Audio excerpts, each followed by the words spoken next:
जय श्री कृष्णा। राधे राधे भक्त जनों, आज आप श्रवण करेंगे रामनवमी व्रत की गाथा। पौराणिक गाथा के अनुसार भगवान राम माँ सीता और लक्ष्मण वनवास के दौरान जंगल में घूम रहे थे। कुछ देर बाद थकन महसूस करने पर भगवान राम ने थोड़ा विश्राम करने का विचार किया। विश्राम स्थल की तलाश के दौरान उन्हें एक बुढ़िया की कुटिया दिखाई दी। इस कुटिया में जब राम, सीता और लक्ष्मण पहुँचे तो देखा कि वो सूत काट रही है। जैसे ही बुढ़िया ने देखा तो भक्ति भाव में लग गई और विश्राम करने को कहा। इससे साथ ही भगवान राम, सीता और लक्ष्मण को भोजन करने का आग्रह किया। इस पर भगवान राम ने बुढ़िया से कहा, माई, मेरा हंस भूखा है, पहले इसके लिए 2 मोती दे दो ताकि इसके बाद मैं भी भोजन कर सकूं। बुढ़िया के लिए काफ़ी मुश्किल वक्त था क्योंकि उसके पास मोती नहीं थे। बुढ़िया दौड़ी दौड़ी राजा के पास गई और उनसे उधार में मोती मांग चुकी। राजा यह जानता था कि बुढ़िया 2 मोती वापस लौटाने में वो सक्षम नहीं है, तो पहले इनकार किया। कई बार अनुरोध करने के बाद राजा ने बुढ़िया पर तरस खाकर मोती दे दिया। बुढ़िया ने हंस को मोती खिला दिया, जिसके बाद भगवान राम ने भी भोजन ग्रहण किया। भगवान प्रसन्न होकर बुढ़िया के आंगन में एक मोतियों का पेड़ लगा दिया। एक बार पेड़ से मिले मोती को बुढ़िया समेट कर राजा के पास ले गई और हैरान राजा ने पता किया कि आखिर बुढ़िया के पास इतने मोती कहाँ से आया। राजा को मालूम हुआ कि बुढ़िया के आंगन में पेड़ है, जिसके बाद राजा ने वह पेड़ ही अपने आंगन में मंगवा लिया। लेकिन राजा के आंगन में आते ही पेड़ पर कांटे उगने लगा। एक दिन उस पेड़ का एक कांटा रानी के पैर में चुभ गई। राजा परेशान होकर दोबारा वो पेड़ बुढ़िया के आंगन में लगा दिया। प्रभु श्री राम की कृपा से पेड़ में फिर से मोती लगने लगे। अब जब पेड़ से मोती गिरता, बुढ़िया उसे उठाकर प्रभु के प्रसाद के रूप में सभी को बांट देती थी। आज आप श्रवण करेंगे चैत्र शुक्ल पक्ष की रामनवमी की व्रत कथा। श्री राम जी की गाथा अवश्य सुनना चाहिए। श्री राम जी की गाथा सुनने से, उनकी रामनवमी व्रत करने से श्री राम जी बहुत प्रसन्न होते हैं, अपना भक्तों पर हमेशा कृपा बरसाते हैं। रामनवमी हिंदू धर्म का एक अत्यंत पावन और शुभ पर्व है, जिसे पूरे देश में श्रद्धा और भक्ति के साथ मनाया जाता है। यह दिन मर्यादा पुरुषोत्तम भगवान श्री राम के जन्म उत्साह के रूप में मनाया जाता है, जो सत्य, धर्म और आदेश जीवन के प्रतीक माने जाते हैं। चैत्र मास के शुक्ल पक्ष की नवमी तिथि को अयोध्या नगरी में राजा दशरथ के घर भगवान श्री राम का अवतार हुआ था, जिससे यह दिन और भी पवित्र बन जाता है। इस पावन अवसर पर भक्तजन व्रत रखते हैं, भगवान श्री राम की विधि विधान से पूजा करते हैं, रामचरित्र मानस का पाठ करते हैं और मंदिरों में विशेष आयोजन किए जाते हैं। घर घर में भक्ति का वातावरण होता है, भजन कीर्तन गूंजते हैं और हर कोई प्रभु श्री राम के आदर्शों को अपने जीवन में अपनाने का संकल्प लेता है।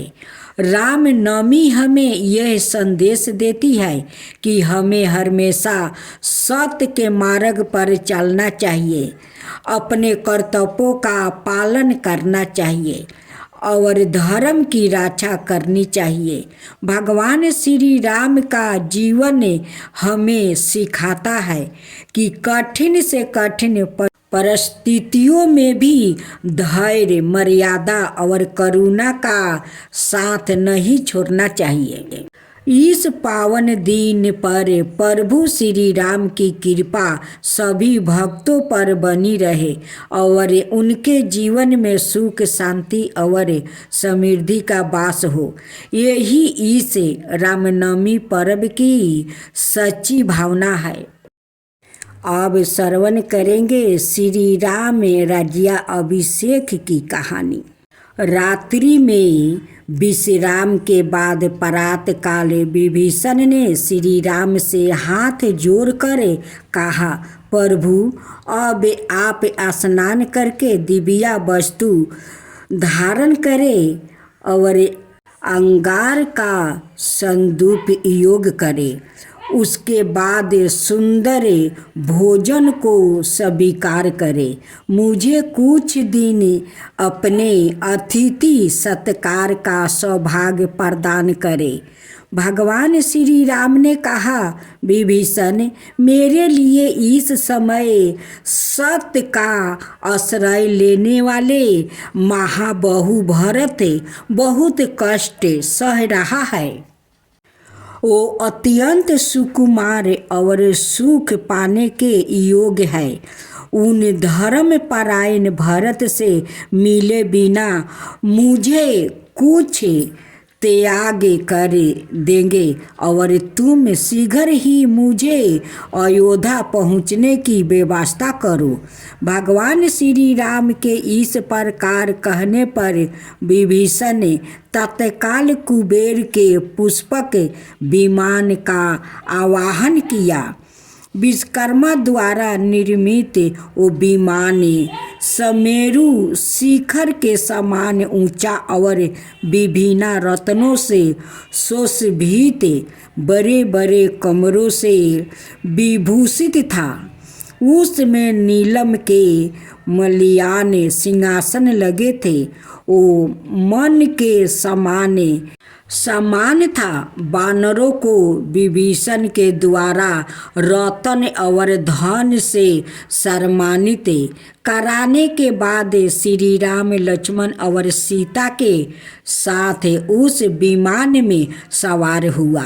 तत्पश्चात भगवान के आदेश से विभीषण के साथ सुग्रीव, हनुमान और अंगद समस्त वानर वीर उस विमान पर बैठे।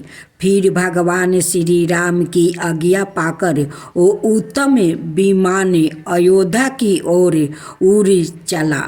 विमान से सीता को विभिन्न स्थानों का दर्शन कराते हुए भगवान श्री राम श्री भरद्वाज के आश्रम पर उतरे और हनुमान जी के द्वारा भरत को अपने शीघ्र अयोध्या पहुँचने का संदेश भेज दिया।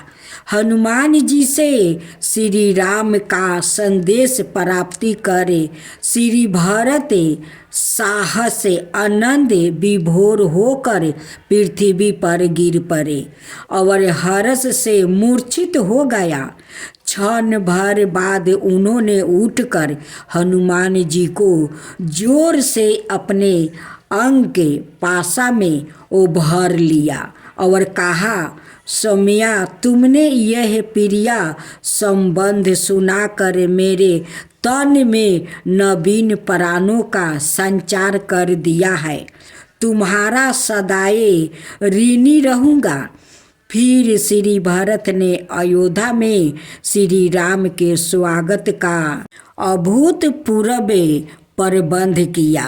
उसी समय कुबेर का पुष्पक विमान श्री राम को लेकर नीचे उतरा।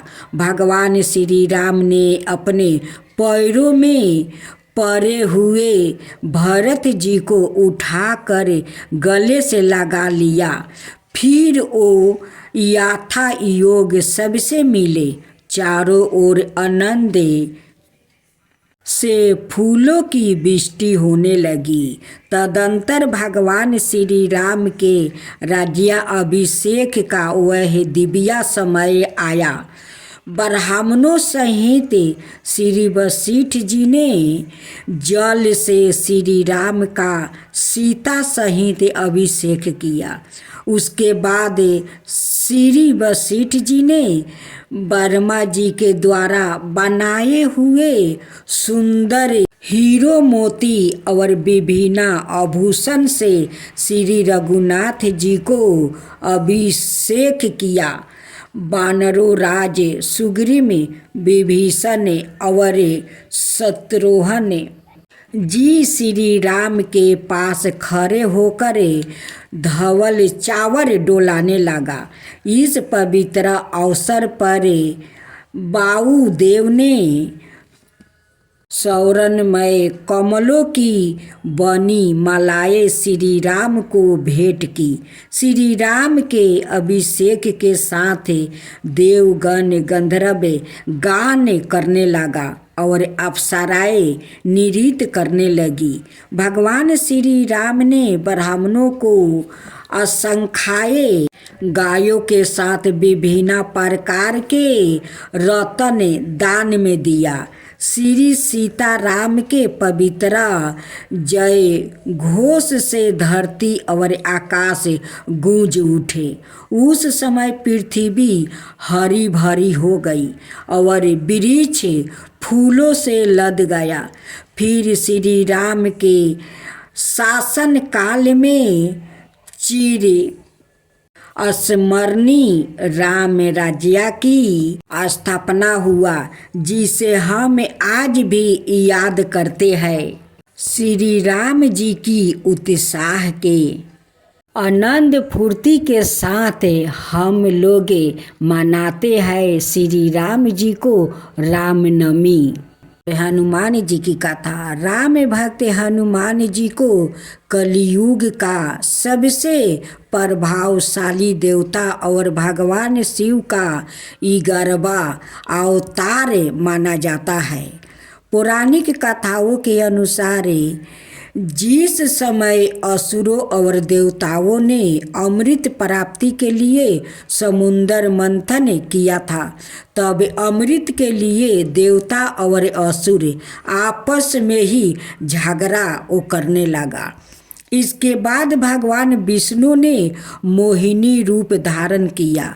जब भगवान शिव ने भगवान विष्णु को मोहिनी रूप को देखा तो भगवान शंकर वासना में लिपित हो गया। उस समय भगवान शिव ने अपने वीर्य का त्याग कर दिया। उस वीर्य को पवन देव ने अंजना के गर्भ में स्थापित कर दिया, जिसके बाद चैत्र पूर्णिमा को माता अंजना के गर्भ से हनुमान जी ने जन्म लिया था। वानर राज केसरी और अंजना ने भगवान शिव की घोर तपस्या की थी। उनकी तपस्या से प्रसन्न होकर भगवान शिव ने उन्हें वरदान दिया था कि वो अंजना के कोख से जन्म लेगा। हनुमान जी को बाहुपुत्र भी कहा जाता है, क्योंकि जिस समय हनुमान जी ने सूर्य को निगल लिया था, उस समय चंद्र ने उन पर वज्र से प्रहार किया था, जिसके बाद पवन देव ने तीनों लोकों से बाहु का प्रभाव बंद कर दिया था। इसके बाद सभी देवताओं ने हनुमान जी को आशीर्वाद दिया था।